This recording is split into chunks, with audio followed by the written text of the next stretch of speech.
말거리와 자다가 깰 때가 벌써 되었으니 이는 이제 우리의 구원이 처음 믿을 때보다 가까웠습니다. 밤이 깊고 낮이 가까웠으니 그러므로 우리가 어둠의 일을 벗고 빛의 갑옷을 입자. 아멘. 지금은 자다가 깰 때가 되었다고 말씀하시는 하나님 아버지, 하나님께서 우리들을 사랑하시고 오늘도 성령으로 인도해 주신 은혜를 감사드리옵나이다. 우리가 이 세대를 본받지 않게 하시며 말씀과 예배를 잃어버리지 않고 우리 스스로를 하나님의 말씀에 사로잡혀 하나님의 거룩한 뜻을 이루어 드리게 하여 주옵소서. 코로나19 감염으로 전 세계에 4,200만 명 이상이 감염이 되었고 1,120만 명 정도가 사망이 되었는데 아직도 우리나라도 잠잠해지지를 않고 있는데 하나님 도우시고 함께 하셔서 속히 사라지게 하시고 평안함으로 이 세상을 살아가도록 인도하여 주옵소서. 오늘도 하나님 예배의 시정을 맡아 주관하여 주시고 예배를 통해 은혜가 넘치며 감사가 넘치며 축복이 넘치며 응답받게 하시고 문제는 해결되게 하시고 근심은 사라지게 하시고 마음의 평화가 넘쳐나게 하여 주옵소서. 예수님의 이름으로 간절히 기도하옵나이다. 아멘.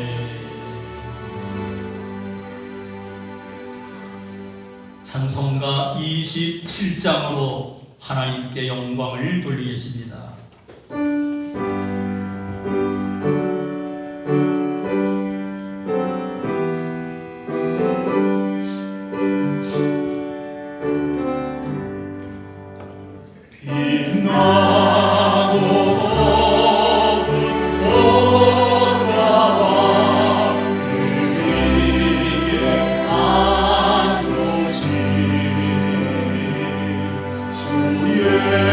예수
사도 신경으로 신앙을 고백하겠습니다.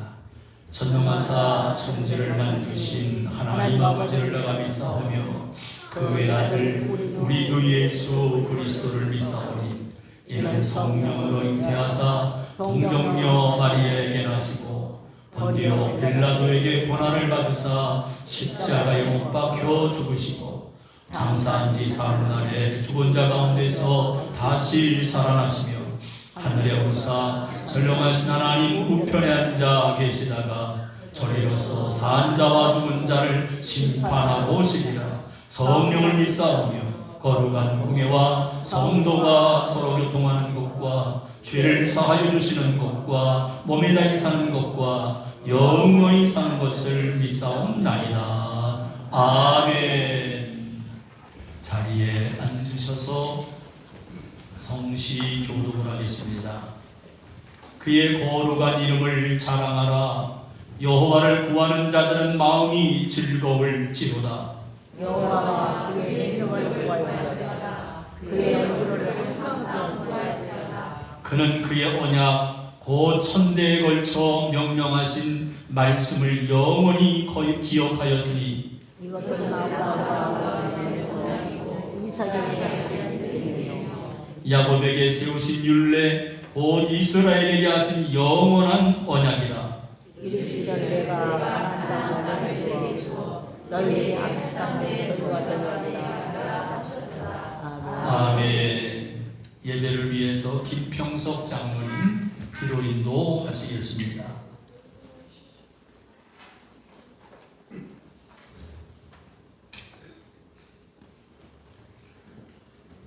우리를 지극히 사랑하시고 복 주시기를 원하셔서 이 땅에 태어나게 하시고 그리고 예수 그리스도를 만나게 하셔서 영원한 생명으로 저희를 초대하신 아버지 하나님, 하나님 아버지의 원하신 사랑과 은혜를 감사하옵나이다.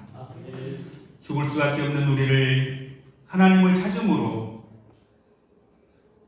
구원하여 주시고 영원한 천국을 소망하며 사는 삶 가운데 있게 하시고 눈동자같이 보호하여 주셨다가 주님의 몸된 교회에 찾아나와 찬양과 예배를 드리게 하심을 진심으로 감사드리옵나이다.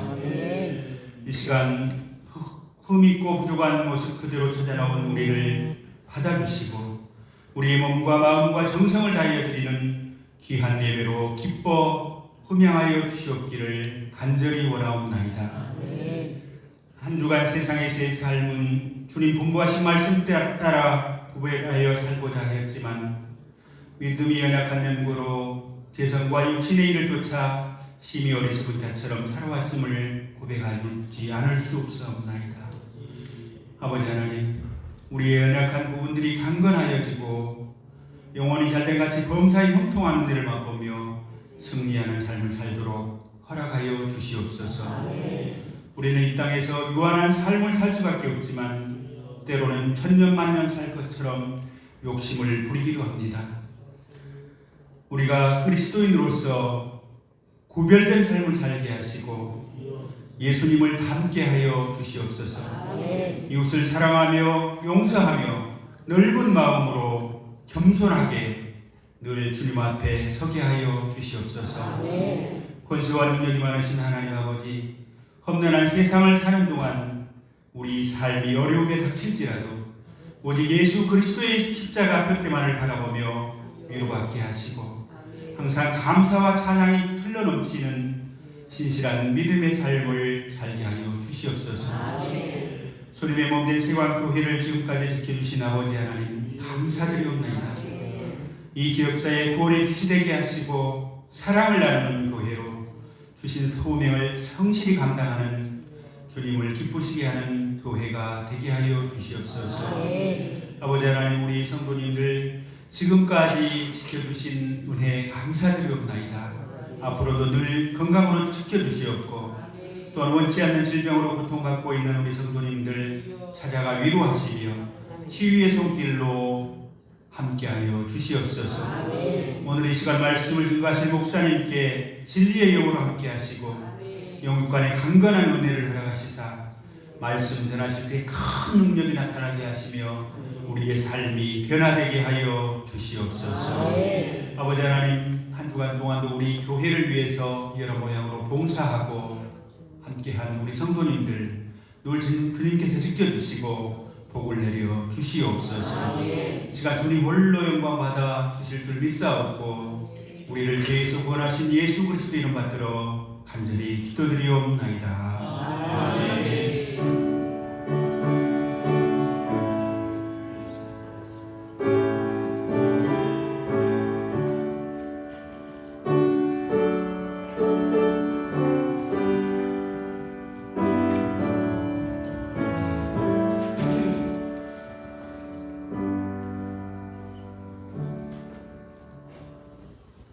찬송가 545장으로 하나님께 영광을 돌리며 봉헌을 하시겠습니다.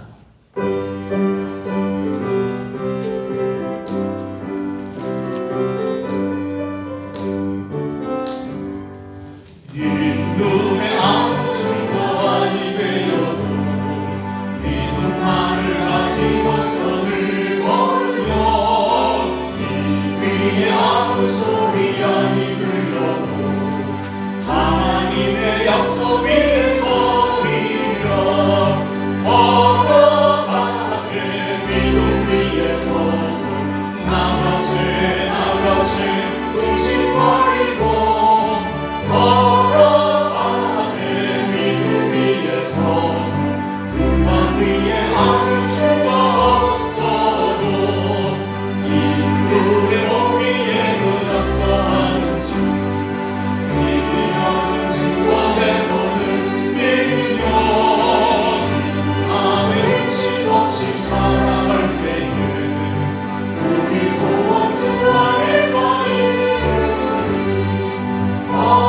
걸어가세 믿음 위에 서서 나가세 의심 버리고 걸어가세 믿음 위에 서서 음악 위에 아무 증거 없어도 주님의 거룩함을 두고 맹세하 주 하나님 아버지는 참 이쁘다. 그 귀한 모든 약속 믿는 자에게 언제나 단 무슨 일이 있을까. 걸어가세 믿음 위에 서서 나가세 의심 버리고 걸어가세 믿음 위에 서서 음악 위에 아무 증거 없어도. 아멘. 오늘 아침 우리에게 들려주실 소식의 교회 소식은 주보를 참고하시되 특별히 코로나19 감염의 위험이 전 세계적으로도 우리 국가적으로도 계속되고 있는데 늘 조심하시고 교회 오실 때마다 평안하게 오셔도 되도록 청결에 최선을 다하고 있습니다. 여전히 예배는 주일 1부 예배와 2부 예배만 드리고 있습니다. 우리가 주일날 식사를 제공할 수 없기 때문에 오후 예배는 드리지 않습니다만 수요일 예배와 금요 심야기도회, 새벽기도회는 정상적으로 하고 있습니다. 그리고 매주 금요일마다 드리는 금요 심야기도회 모두 참석하셔서 위기의 때에 코로나19의 안전과 또 환절기의 감기로부터도 하나님의 도움을 받도록 더 기도하시고 무장하셨으면 좋겠습니다. 신방을 요청하시는 분들 꼭 연락해 주시고 어려움 당하신 분들은 알려주시면 고맙겠고요. 오늘 예배 후에 당회실에서 정기당회로 보이겠습니다. 그리고 이번 주간부터 11월 한 달 동안 저희 부부가 신방대원 없이 부담드리지 않도록 전 교인을 신방하려고 합니다. 미리 연락을 드리고 약속을 잡으려고 하니까 시간적으로 협조해 주시면 고맙겠습니다. 병원에 입원해 계신 분, 가정에서 요양돼 계신 분들을 위로해 주셨으면 감사하겠습니다. 우리 한경수 성도님 오늘 교회 오셨네요. 예, 그동안 병원에서 고생 많이 하셨는데 고생하셔서 위로 박수 한번 보내드리겠습니다. 힘내십시오. 지난 주간에 장례가 있었습니다. 강차신 권사님 어머니께서 98세의 일기로 아주 편안하게 하나님의 부르심을 받고 품에 안으셨고요. 모든 분들의 협조 속에 장례가 잘 맞춰져서 감사하다고 오늘 우리 성도님들에게 작은 선물을 준비했습니다. 귤하고 포도과자를 준비하셨는데 요거는 조금 여유가 있습니다만 또 하나가 있습니다. 우리 찬양대 지휘하는 김윤영 집사님 애기 지온 양이 돌을 맞았습니다. 병원에 입원해 있었던 기간이 많았지만 그래도 성도님들이 기도해 주시고 축복해 주셔서 우리 지온이가 돌을 맞은 것이 너무 감사하다고 성도님들에게 떡을 선물을 해 주셨습니다. 혹여나 우리 교인들은 사랑이 넘쳐가지고 가져가면서 우리 식구 누가 안 왔는데 전달해 줘야 되겠다. 오늘은 그거 없습니다. 내 것만 가져가시고요. 또 식구가 많아서 우리는 많이 필요 없다 그러면 그냥 하나는 빼놓고 가셔도 될 것 같습니다. 왜냐하면 한정품만 있기 때문에 더 가져가시면 신방용도 안 되니까 오늘 오신 분만, 오늘 내 남편이 안 왔으니까 내 딸이 안 왔으니까 대신 이런 거 없습니다. 꼭 명심해 주시면 감사하겠습니다. 교회 차량을 이용하실 때 교회 차가 이제 운전석 말고 뒤쪽에 타실 때에는 자동문입니다. 그냥 가만히 서 계시면 문이 열리니까, 그리고 타고서 가만히 앉아있으면 문이 닫힙니다. 억지로 문을 열려고 하지 마시고 문 닫으려고 하지 마십시오. 그냥 문이 안에서 열리는데 문이 안 열렸으면 문이 안 열렸네요 그러면 얼른 열립니다. 안 닫혔다 그러면 다 닫히니까 이게 또 음성도 알아들어요. 그러니까 자동문이니까 꼭 그렇게 손 안 대셨으면 좋을 것 같습니다. 다른 광고 말씀 있으면 해주시고요. 없으시면 우리 드려진 예물을 위해서 하나님께 감사하며 축복하며 기도하겠습니다. 하나님 아버지 감사합니다. 하나님의 은혜로 오늘도 이렇게 10월의 마지막 주일날 우리 주 앞에 영광을 돌리도록 도와주신 하나님 감사를 드립니다. 오늘도 마음과 뜻과 정성을 모두 예배를 드리고 또한 정성껏 예물 드리는 손길마다 하늘의 위로와 상급으로 함께 하시고 하나님 온전한 11조를 통해서 우리가 하나님의 사랑과 보장과 함께함의 복을 받도록 도와주시고 날마다 감사함으로 감사 예물이 넉넉할 수 있도록 감사할 수 있는 은혜들을 많이 베풀어 주시옵소서. 빈손 들고 오지 아니하고 주일용금과 선교를 위한 예물과 소원을 담고 목조금을 드린 손길들마다 함께 하시고 주의 역사하심이 나타나게 하여 주옵소서. 오늘도 교회를 위해서 예배를 드릴 수 있도록 청소하고 헌신하신 모든 손길들을 위로하시고 그들의 땅방울을 그들의 건강을 지켜주시며 오늘도 주의 나라를 위해서 헌신하시는 안내와 찬양과 찬양으로 섬기는 분들에게도 주의 크신 역사로 함께하여 주옵소서. 예수님의 이름으로 축복하며 간절히 기도하옵나이다. 아멘. 하나님의 말씀은 사도행전 14장 8절로 10절까지의 말씀입니다. 오늘 주시는 하나님의 말씀 사도행전 14장 8절부터 10절까지 짧은 말씀입니다. 같이 읽겠습니다. 루스드라에 발을 쓰지 못하는 한 사람이 앉아있는데 나면서 걷지 못하게 되어 걸어본 적이 없는 자라. 바울이 말하는 것을 듣거늘 바울이 주목하여 구원받을 만한 믿음이 그에게 있는 것을 보고 큰 소리로 이르되 내 발로 바로 일어서라 하니 그 사람이 일어나 걷는지라. 아멘. 크로마하프 팀의 찬양 있겠습니다. 은혜 받으시기를 바랍니다.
할렐루야.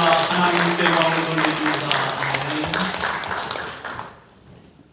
이 좌우에 좀 떨어져 앉았습니다만 우리 인사하실 때 오늘 함께 예배드려서 너무 좋습니다. 인사하시죠?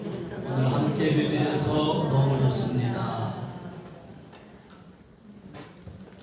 오늘 사도행전 14장 8절로 10절의 말씀을 통해서 절망을 희망으로 바꾸는 믿음이라는 제목으로 은혜를 나누려고 합니다. 유명한 산악인 가운데 엄홍길 씨는 세계적인 인물이지요. 지구상에서 가장 높고 험준한 산 히말라야 8,000m 이상의 산 16개의 봉우리를 모두 완등하신 분입니다. 이 엄홍길 씨가 오직 희망만을 말하라 라는 책을 썼는데 그분은 이 책에서 희망을 모든 사람에게 안겨주려고 애를 씁니다. 그런데 사람들에게는 희망보다는 절망 속에 살아가는 사람이 많은 것을 그분이 알고 나서 99%의 절망을 이기는 힘은 바로 1%의 희망이라 이렇게 말을 합니다. 이 책이 감동이 되는 것은 이분이 이 책을 쓸 때 생각이나 머리로 쓴 것이 아니라 자기의 경험을 통해서 책을 썼기 때문에 많은 사람들이 감동을 받고 있는 거지요.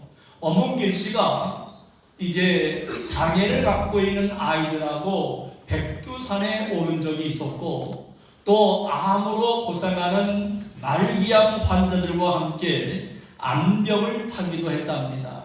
그런데 이분들과 이제 산을 오르고 암벽을 타면서 그분은 놀라운 일을 경험을 했다는 거지요. 왜냐하면 세상에서 누구보다도 가장 절망적일 것 같은 이분들인데 이분들은 1%의 희망을 붙들고 밝고 아름답게 살아가고 있다는 거지요. 그런데도 안타까운 것은 뭐냐 하면 50% 이상의 희망이 있는데도 불구하고 절망하는 사람들이 우리들 주변에 너무도 많다는 겁니다. 어떤 사람들이 그런 사람들인가는 이분이 함께 사람들하고 산을 올라가면서 대화를 나누다 보면 알 수 있다는 거지요. 이제 엄홍길 씨와 함께 산을 올라가는 것이 영광이니까 많은 사람들이 이렇게 따라다니곤 했는데 한 번은 산을 올라갈 때 중간쯤 갔을 때 사람들한테 그랬답니다. 사람들이 물어보기를 엄대장님 정상까지는 얼마나 남았나요? 이렇게 물어봅니다. 그러면 힘내십시오. 반 남았습니다.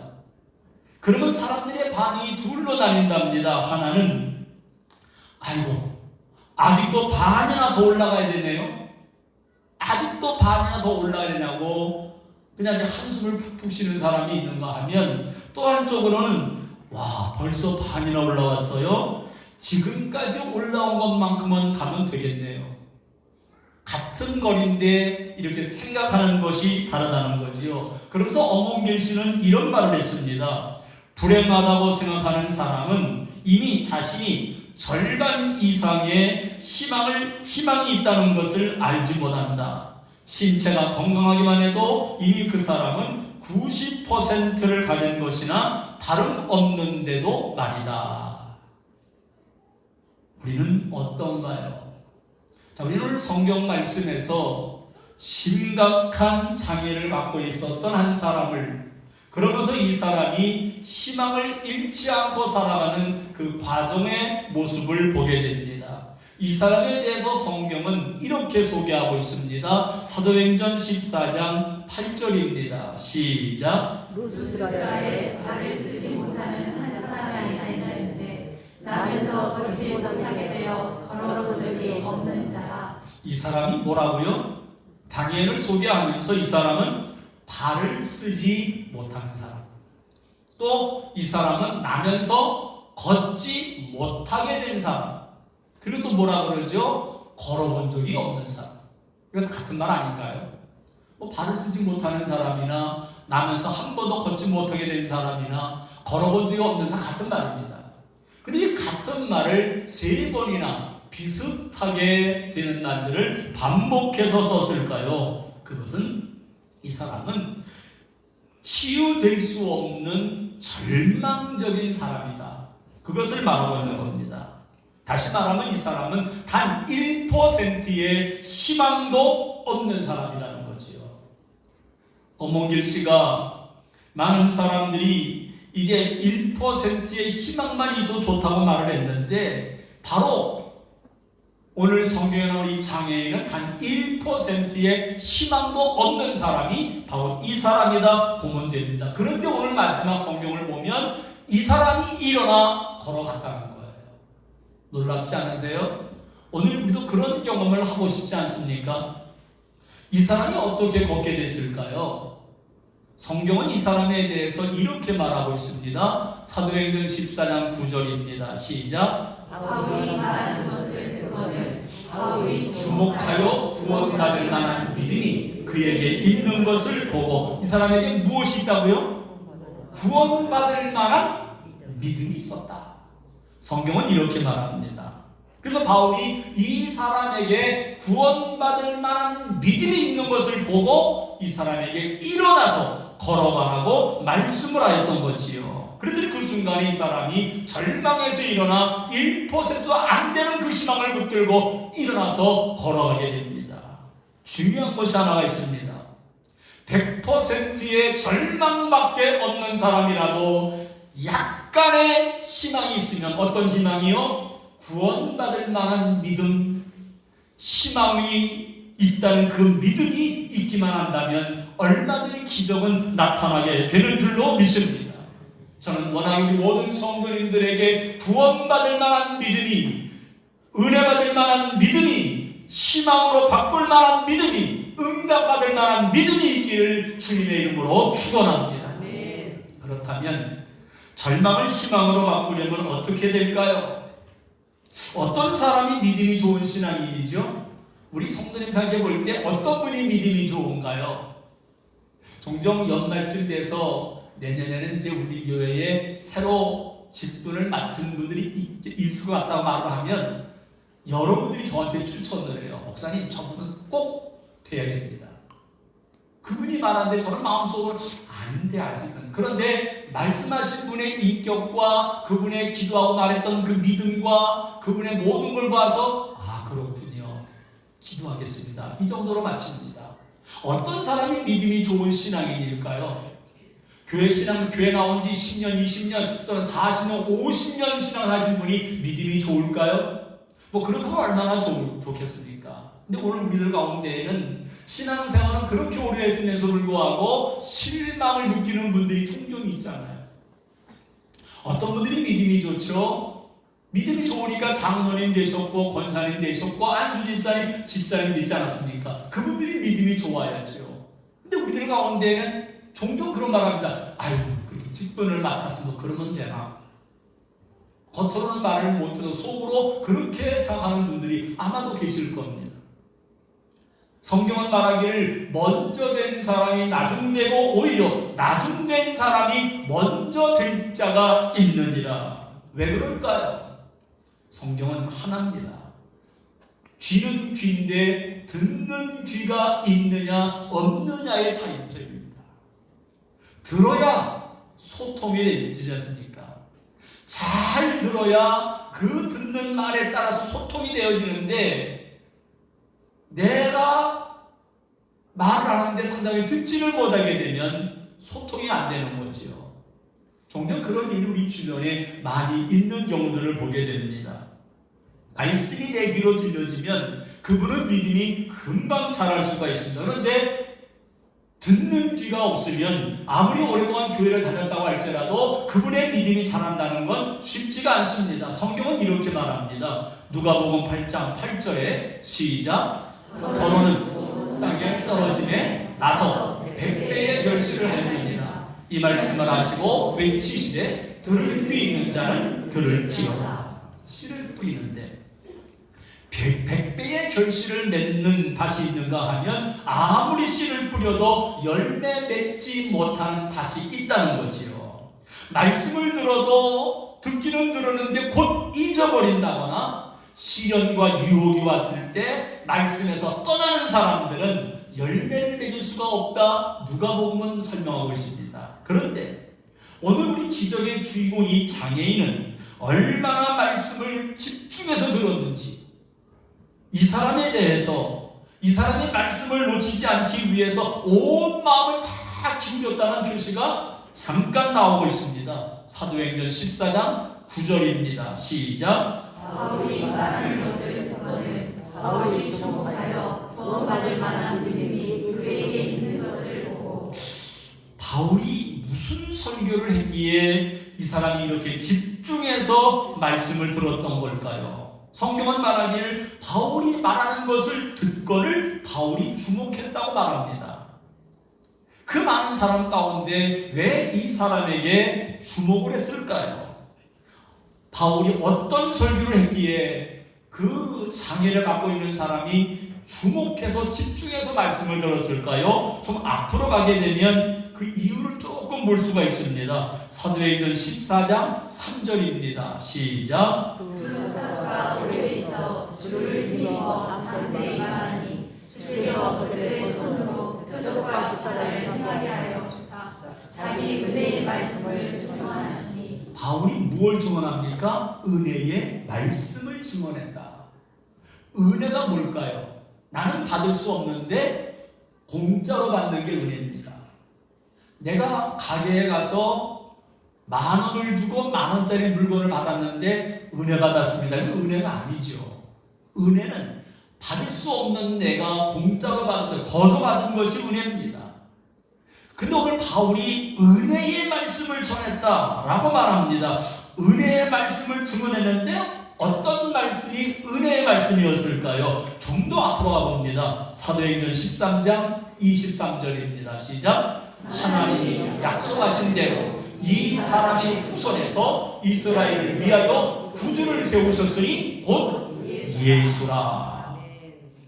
바울이 전한 은혜의 복음은, 은혜의 말씀은 예수님이 우리를 위해서 십자가에 죽으시고 부활하셔서 우리의 구원자가 되시고 우리의 주님이 되셨다는 그 말씀을 전하였던 거지요. 그러니까 선천성 하반신 장애 때문에 절망적인 상황 속에 살아가는 이 사람이 복음을 들었어요. 거저 주시는 은혜의 말씀을 들었습니다. 이 사람은요, 지금까지 살아오면서 나는 버림받은 인생이라고 생각을 했습니다. 왜냐하면 가족들도 처음에는 돌봤는데 점점 세월이 지나 나이 들고 보니까 걸릴 거 아니겠어요. 병수발도 한두 번이지요. 오랜 저리다 보니까 눈치가 보여지게 되고 서서히 나는 버림받았어 라고 생각을 합니다. 처음에는 친구도 있었지만 친구도 마찬가지고 이웃들도 마찬가지입니다. 나는 버림받은 인생이라고 생각을 합니다. 거기다가 이 사람은 발을 쓰지 못하고 나면서 걷지 못하게 된 사람이고 걸어본 적이 없는 절망적인 사람이기 때문에 나는 소망이 없다고 생각을 했습니다.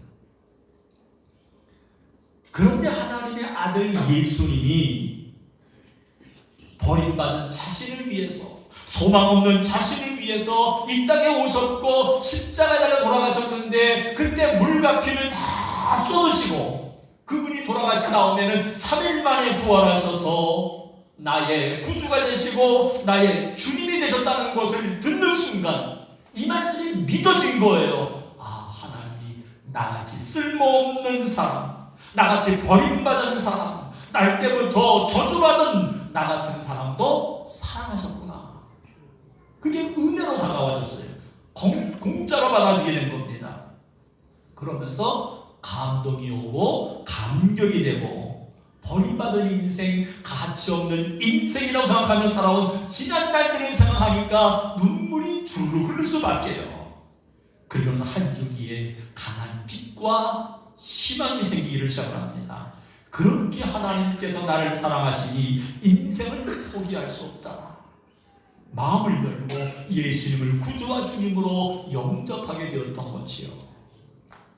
하나님의 말씀을 들은 것이 이 사람에게는 놀라운 변화가 시작입니다.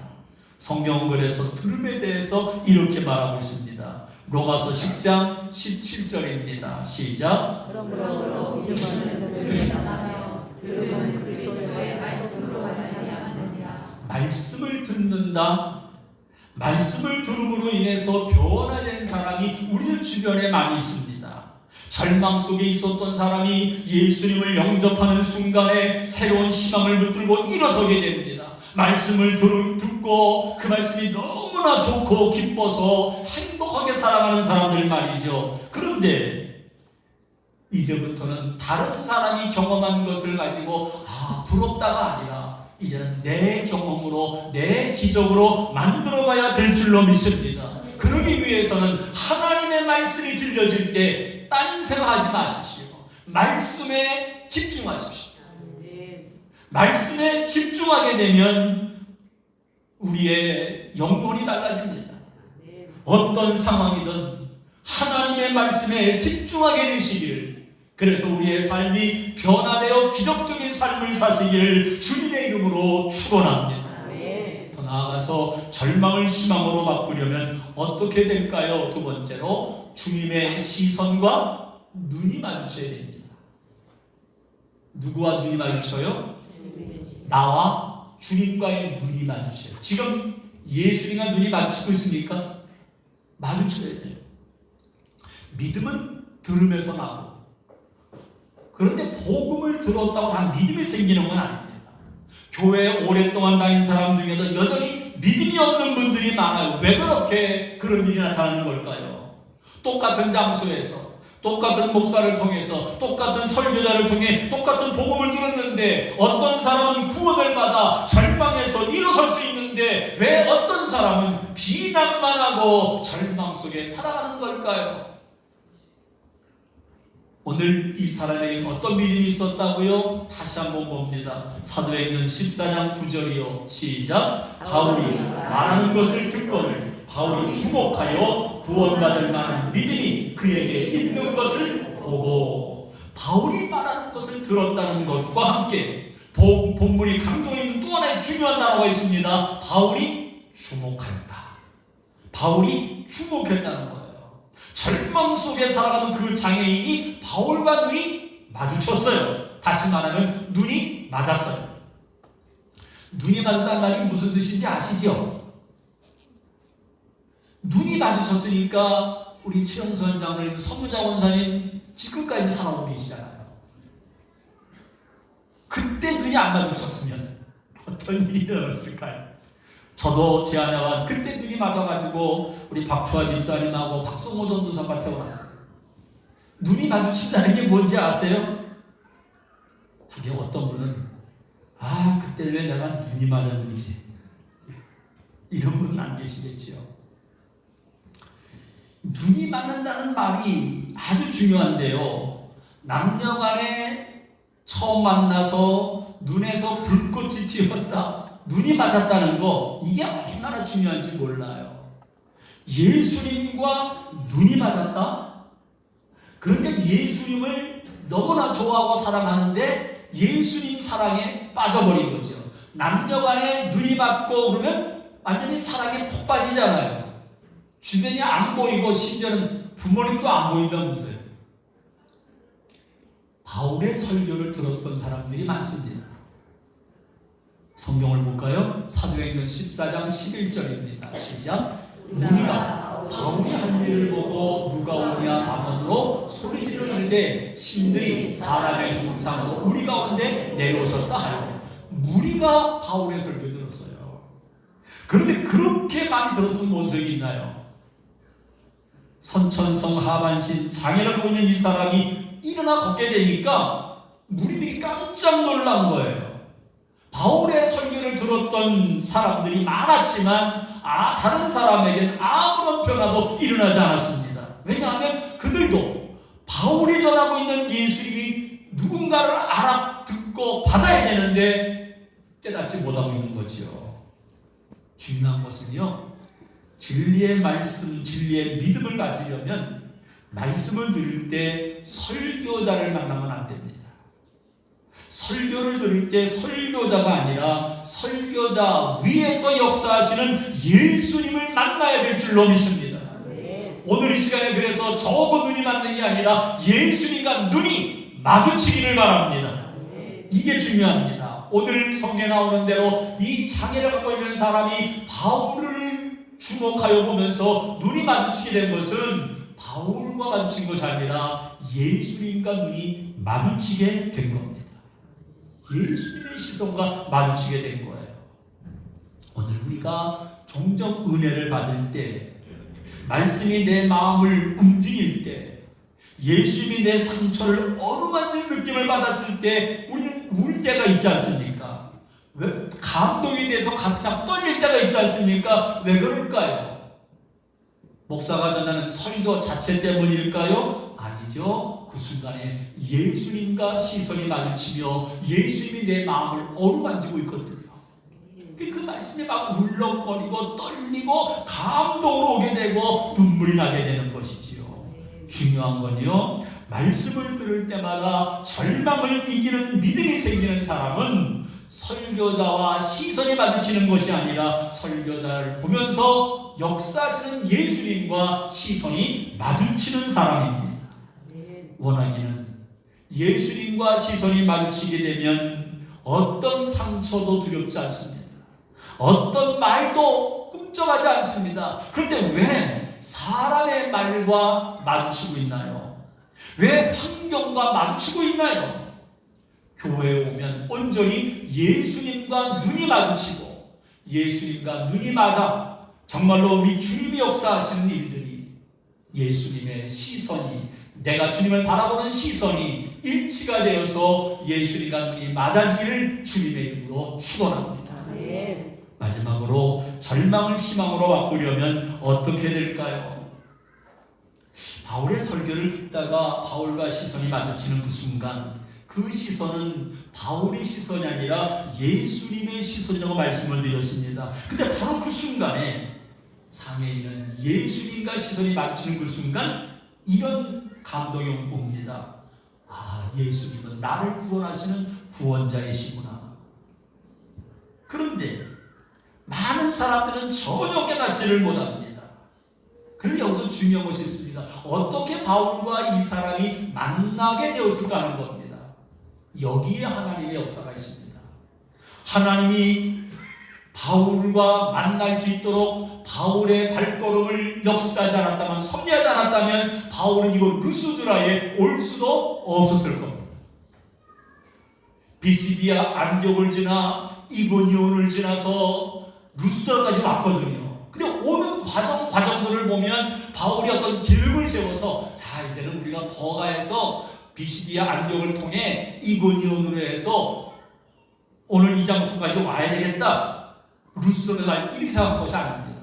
그때마다 하나님이 인도하시거든요. 어떤 때는 핍박을 통해서 어쩔 수 없이 떠나야 되는데 이고니온까지 와야 되고 루스드라까지 오게 되는 과정들이 바로 하나님의 섭리하심입니다. 알고 계시나요? 지금도 하나님은 온 우주 만물을 섭리하고 계시는 줄로 믿습니다. 코로나19 때문에 4,200만 명 이상이 확진되었는데 여기에도 하나님의 섭리는 분명히 있는 줄로 믿습니다. 우리나라가 위기 속에 있고 어려움이 있다 할지라도, 경제와 많은 젊은 사람들이 직장을 잃어서도 여기에도 하나님의 섭리가 있는 줄로 믿습니다. 아울러 우리가 고통 중에 있어도 우리를 향한 하나님의 섭리가 있는 줄로 믿습니다. 바울이 루스드라로 갈 가능성은 원래는 희박했습니다. 그리고 루스드라에서 이 장애인과 바울이 만날 가능성도 사실은 희박합니다. 왜냐하면 바울은 주로 어떤 장소에 도착을 하게 되면 어디를 제일 처음으로 갔냐면 회당을 찾아갑니다. 회당에 들어가서 회당에 있는 하나님을 모르는, 예수님을 믿지 않는 유대인들을 대상으로 먼저 복음을 전합니다. 그냥 비시디아 안디옥에서도 이고니온이라는 장소에 와서도 여전히 회당을 중심으로 움직였거든요. 근데 왜 루스드라는 지역에 와서는 회당이 아니라 전혀 다른 장소에서 이 장애를 갖고 있는 사람이 만나게 되었을까요? 루스드라는 장소에 독특성이 있습니다. 이 루스드라는 장소는 로마 제국에 충성하던 사람들이 나이가 들면 퇴역할 거 아닙니까? 거기서 퇴역한 사람들이 특별히 이 사람들을 위로하기 위해서 한 지역을 설정을 했는데 그곳이 루스드랍니다.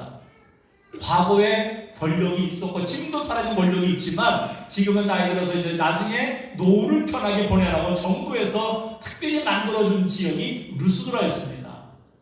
그러면 이곳 루스드라에 오다 보니까 아직은 모든 게 갖춰져 있지를 않았어요. 아직 루스드라에는 회당도 없을 때입니다. 그래서 이 장애인과 만날 수가 있었던 거죠. 하나님의 역사는 모릅니다. 지금은 어렵지만 하나님이 역사하시 섭리하시면 반드시 모든 것을 선으로 바꾸어 나가실 줄로 믿습니다. 오늘 우리도 마찬가지입니다.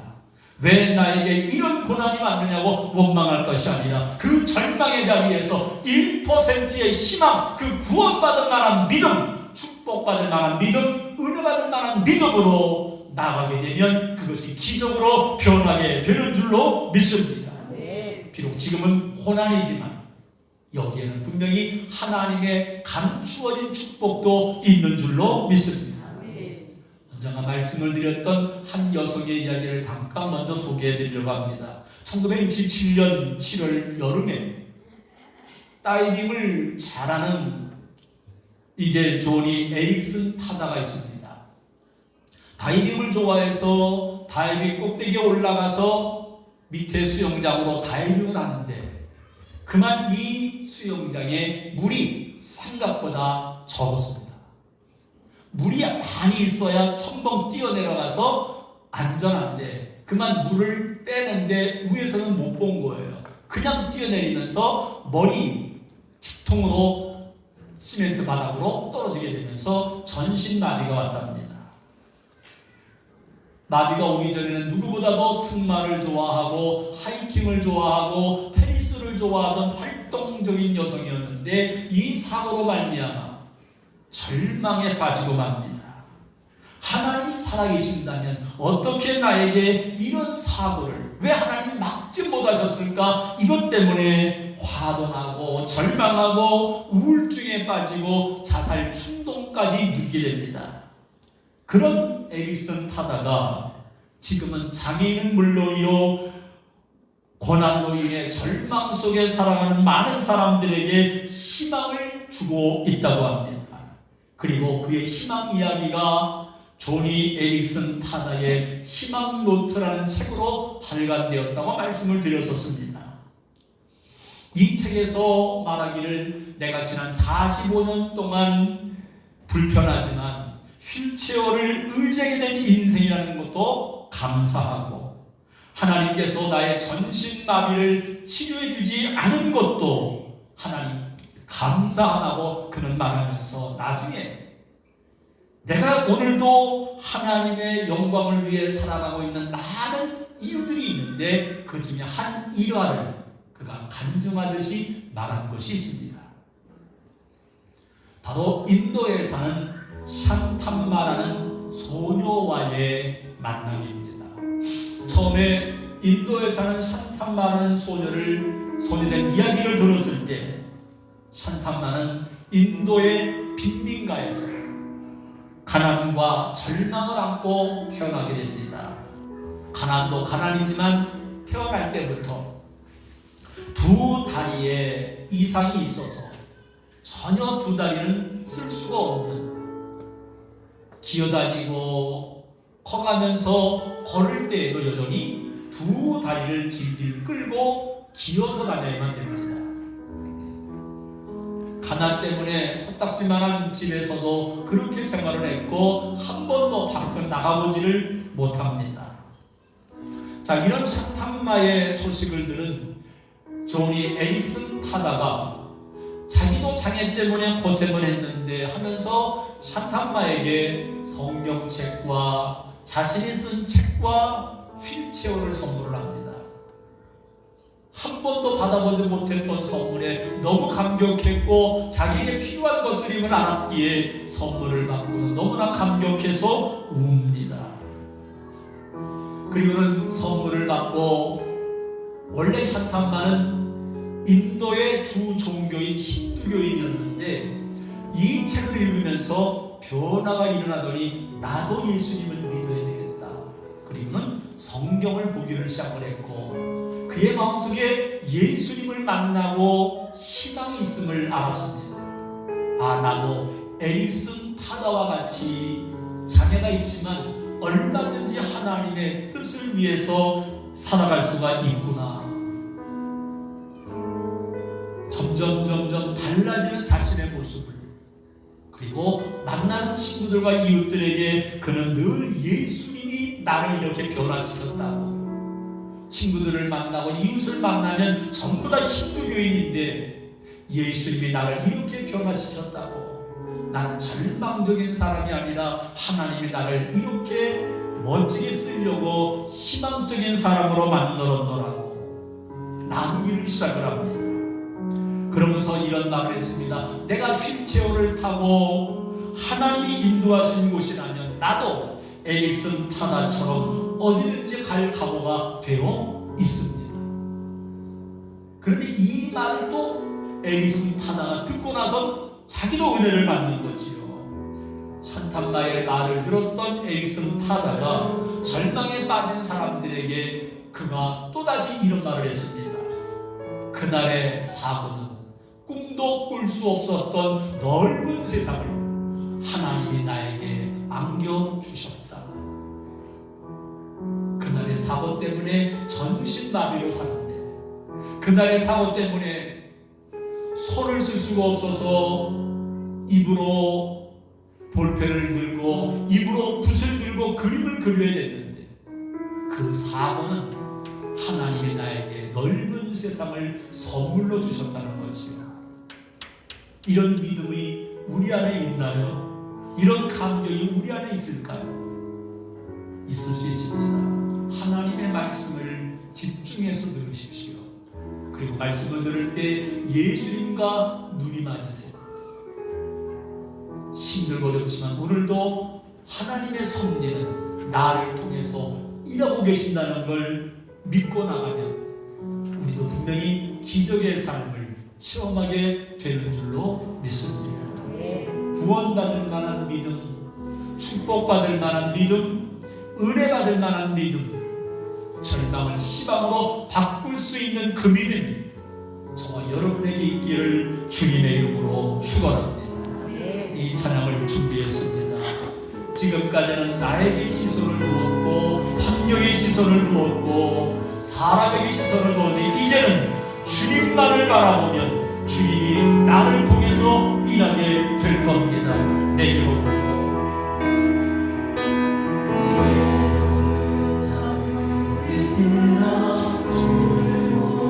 주의 일을 보겠네. 내 작은 마음 돌이키사 하늘의 꿈꾸게 하네.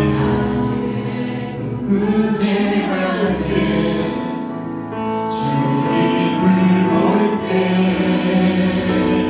모든 시선이 주님께 드리고 살아계신 하나님을 느낄 때 살아계신 하나님을 느낄 때 내 삶은 주의 역사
지금은 희망이 없고 절망 속에 있는 것처럼 보이고 어려움과 답답함이 계속되지만 주님을 바라보십시오. 주님과 눈을 마주치십시오. 말씀의 귀를 기울이고 집중하십시오. 하나님의 섭리를, 하나님의 역사를 보게 될 겁니다. 주님이로 하나님 앞에 쓰임받기를 원합니다. 하나님은 나를 통해 일하시기를 원합니다. 하나님을 나보다 느끼기를 원합니다. 다 같이 한 손으로 기도하시기를 바랍니다. 할렐루야.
발을 쓰지 못했던 사람이, 나면서 한 번도 걸어보지 못했던 사람이, 한 번도 일어서서 움직일 수 없던 이 사람이 예수님을 만났을 때, 예수님과 눈이 마주쳤을 때 하나님의 섭리하심에 고침받게 되었던 것처럼, 하나님 오늘 우리 예배를 드리고 말씀을 들을 때 말씀을 집중해서 듣고 우리 주님과 눈이 마주치고 하나님의 섭리를 경험할 수 있는 우리 모두가 되게 하여 주시옵소서. 그래서 우리의 삶에 기적이 나타나게 하시고 하나님의 은혜가 나타나게 하시고 구원받을 만한 믿음으로, 희망으로 만드는 믿음으로, 은혜받을 만한 믿음으로 승리하도록 역사하여 주시옵소서.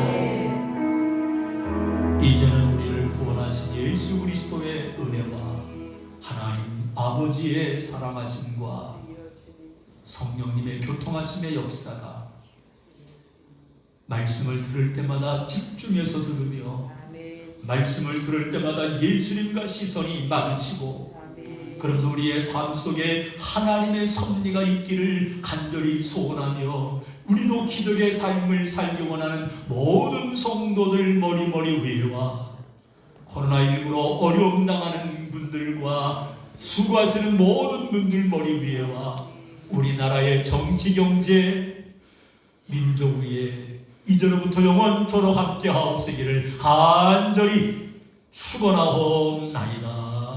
아멘.